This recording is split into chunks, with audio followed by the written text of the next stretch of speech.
இங்க என்ன நம்ம சொல்ல வரோம், 2 விஷயத்திலயுமே அவர் ஒரு விஷயம் தெளிவா இருக்காரு. நீங்க பாத்தீங்கன்னா புரியும். கட்சி பேரெல்லாம் அவர் மென்ஷன் பண்ணல 2 இடத்துலயுமே. என்ன சொல்றாரு அப்படின்னா, இது போன்ற விஷயங்கள் நடக்குது. இதற்கு என்ன விதமான மெஷர்ஸ் நம்ம எடுக்கணும்? என்ன நடவடிக்கைகள் நம்ம மேற்கொள்ளணும்னு அவர் வழிகாட்டுறாரு. அவருடைய சஜஷன்ஸ சொல்றாரு.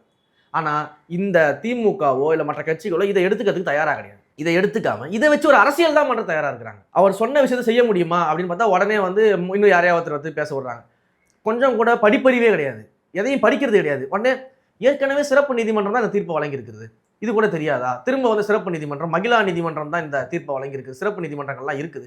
இது அவருக்கு தெரியாதா? இது கூட தெரியாமயா அறிக்கை குடுப்பாரு? உனக்கு முதல்ல அறிவு இருக்குதா? படிக்கிறியா? அந்த ட்வீட்ட ஒழுங்கா படிக்கிறியா அவர் போட்டத? அவர் என்ன சொல்லியிருக்காரு? விரைவு சிறப்பு நீதிமன்றங்கள்னு சொல்லியிருக்காரு. சிறப்பு நீதிமன்றங்கள்னு சொல்லல. நீ சொன்ன அதே சிறப்பு நீதிமன்றம் இந்த தீர்ப்ப குடுத்திருக்குன்னா, எத்தன வருஷம் கழிச்சு இந்த தீர்ப்பு வந்திருக்கு? அவர் 90 நாட்குள்ள முடிக்கணுங்கிறாரு. எதுக்கு நம்ம வந்து விரைவு சிறப்பு நீதிமன்றம்னு சொல்றோம்? குறிப்பிட்டு இது போன்ற வழக்குகளை 90 நாட்களுக்குள்ள முடிப்பதற்காக நம்ம கேட்கிறோம். 3 வருஷம், 4 வருஷம், 6 வருஷம் கழிச்சு தீர்ப்பு சொல்றதுக்காக நாங்க கேட்கல சிறப்பு நீதிமன்றம்.